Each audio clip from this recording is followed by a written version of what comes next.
Sahabat Indonesia Nusantara Raya, Surabaya memang terkenal sebagai kota pahlawan ya. Artinya di dalam kota Surabaya ini juga banyak menyimpan artefak sejarah maupun bukti-bukti sejarah kepahlawanan di kota Surabaya ini. Nah, tempat-tempat wisata sejarah mana saja yang bisa kita kunjungi dan kira-kira seperti apa kondisinya saat ini, nanti akan kita buka catatan dan juga informasinya seperti apa ya. Baik, untuk Anda yang baru saja bergabung di channel Indonesia Nusantara Raya ini, tekan tombol subscribe-nya terlebih dahulu, kemudian tekan tombol loncengnya supaya nanti kalau kita update terbaru informasi terkait dengan video-video yang kita produksi, Anda akan mendapatkan notifikasi yang pertama kalinya ya. Kemudian juga jangan lupa tekan tombol like dan juga share video ini ke teman-teman Anda. Siapa tahu teman-teman Anda juga senang dengan informasi-informasi destinasi wisata, khususnya wisata sejarah di Indonesia saat ini. Baik, lokasi yang pertama adalah ikon kota Surabaya, yaitu Tugu Pahlawan ya. Jadi Tugu Pahlawan ini tepat berada di tengah-tengah kota Surabaya atau di jantung kota Surabaya. Juga sangat dekat dengan kantor Gubernur Jawa Timur ya. Jadi berseberangan. Nah, di tempat Tugu Pahlawan ini kita akan mendapatkan banyak informasi, termasuk diantaranya ada dioramanya, kemudian juga ada beberapa monumen ya. Selain monumen Tugu Pahlawan yang tepat berada di tengah-tengah kompleks Tugu Pahlawan ini. Nah, memasuki kompleks wisata sejarah Tugu Pahlawan ini, kita akan mendapatkan satu lahan parkir yang cukup luas untuk mobil. Kemudian juga kita akan berhadapan atau disuguhi dengan patung proklamator ya, Bapak Insinyur Soekarno dan juga Bung Hatta, Wakil Presiden. Jadi ada tugu proklamatornya ini yang bisa kita lihat. Kemudian di belakangnya juga ada monumen reruntuhan bangunan-bangunan lama. Kemudian di situ juga ada jargon-jargon ketika terjadi perang di Surabaya.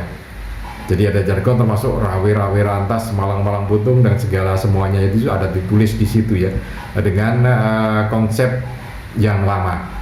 Dan kemudian di beberapa tempat yang mengitari Tugu Pahlawan ini ada lapangan. Jadi monumen Tugu Pahlawan ini tepat berada di tengah-tengah, agak ke utara di tengah lapangan. Kemudian di sisi kiri kita akan menemukan patung beberapa tokoh nasional ya. Ada Gubernur Suryo, kemudian juga ada patung Cak Dul Arnowo, kemudian juga ada mobil dari Bung Tomo, mobil lama dari Bung Tomo ya, ada di sebelah kiri. Nah, ini adalah kondisi di Tugu Pahlawan ini ya. Dan ini bisa diakses oleh siapa saja, terbuka untuk umum mulai pagi sampai sore hari. Suasananya cukup bagus, apalagi kalau di pagi hari dan sore hari, suasana cuaca yang cukup segar. Ini bisa menambah nyamannya kita melihat dan juga belajar tentang sejarah dan juga kaitannya Hari Pahlawan ya. Munculnya Hari Pahlawan 10 November itu seperti apa, ada di sini ya. Oke, itu wisata destinasi untuk Tugu Pahlawan yang ada di Surabaya. Nah, berikutnya kita akan menuju ke lokasi di mana kampung ini menyimpan banyak sejarah, khususnya sejarah proklamator, sang proklamator ya, Bapak Insinyur Soekarno. Di tengah-tengah kota Surabaya ada kampung yang namanya Kampung Peneleh ya, dan ini mencatat banyak sekali sejarah. Atau kampung ini, Kampung Peneleh Gang 7 ini juga bisa diibaratkan kampung yang mencetak para pendiri bangsa ya, termasuk diantaranya adalah Insinyur Soekarno. Nah, di Jalan Pandean ini merupakan tempat lahirnya Bung Karno ya, pada tahun 1901 ya. Kemudian di Peneleh ini ketika Bung Karno kecil melewatkan waktunya untuk menimba ilmu atau belajar di kota Surabaya ini. Dan Bung Karno ini dititipkan di salah satu sahabat orang tua beliau, yaitu HOS Cokro Aminoto ya. Jadi Haji Omar Said Cokro Aminoto ini merupakan seorang tokoh pergerakan kemerdekaan yang mendirikan Partai Sarekat Islam ya. Dan ini merupakan selain Bapak Kos dari Presiden Republik Indonesia yang pertama, Bung Karno, ini juga merupakan mertua beliau ya. Nah, rumahnya ini yang sekarang dijadikan museum. Jadi Museum HOS Cokro Aminoto, tepatnya di Kampung Penilih ya. Jadi ini kampung memang menyimpan banyak sejarah, termasuk diantaranya Bung Karno, kemudian tokoh-tokoh pergerakan lainnya yang sama-sama juga menimba ilmu di kota Surabaya ini. Jadi ini bisa didatangi pada hari-hari ya hampir setiap hari ya, mulai jam 7 sampai sore hari bisa dimanfaatkan. Nah, Anda juga bisa memanfaatkan informasinya bisa melalui website untuk mendapatkan informasi tentang kondisi Kampung Penilih ini ya.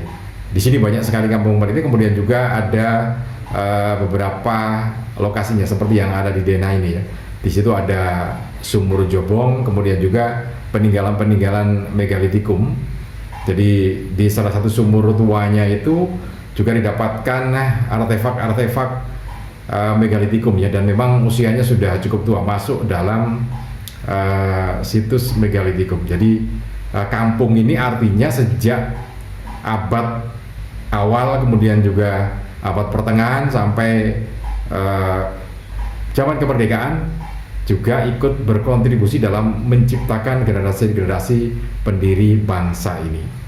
Nah, ini wisata yang juga bisa Anda dapat kunjungi ketika Anda berkunjung ke Surabaya sebagai wisata sejarah. Nah, yang berikutnya kita akan menuju satu tempat wisata bersejarah yang berdampingan dengan fasilitas umum saat ini ya, yang sangat kontradiksi tetapi berdampingan dan sangat nyaman, yaitu Taman Bungkul. Nah, satu tempat yang sangat berdampingan antara nilai sejarah kemudian juga masa kekinian ini adalah Taman Bungkul ya. Jadi kalau di sisi barat kompleks Taman Bungkul ini adalah satu tempat untuk melepaskan lelah ataupun untuk mencari suasana yang santai. Di sini juga ada tempatnya yang lapang untuk anak-anak bermain, kemudian juga ada untuk skateboard dan juga untuk bermain yang lainnya, untuk jalan-jalan juga. Bahkan kalau di hari Minggu ini menjadi satu titik atau satu pusat untuk Car Free Day ya, dan juga untuk pelayanan pembuatan surat izin mengemudi keliling. Jadi memang sangat multi di sini, kompleks sekali fungsinya. Sebagai tempat wisata atau taman kota ini di sisi baratnya, kemudian di baliknya di sisi timur ini menyimpan fakta sejarah yang memang tidak bisa dilepaskan dari keberadaan kota Surabaya ini ya. Jadi yaitu makamnya Mbah Bungkul atau Sunan Bungkul yang tepat berada di sebelah timur atau bagian sisi timur Taman Bungkul ini. Memang tidak semua masyarakat yang datang ke Taman Bungkul ini mengetahui fakta sejarah ini, karena kebanyakan mereka melihatnya Taman Bungkul hanya sebagai sebuah taman untuk warga kota Surabaya melepaskan penat atau mencari situasi yang berbeda, karena pepohonannya begitu rindang di sini. Jadi kalau kita berada di sini akan kita dapatkan angin atau udara yang cukup segar ya, dan juga tempat refresh ya untuk warga kota Surabaya. Tetapi yang di sisi timur ini merupakan fakta sejarah lainnya. Jadi Mbah Bungkul atau ada sebutan juga Sunan Bungkul ini merupakan satu di antara warga kota Surabaya di era Majapahit dulu. Jadi ketika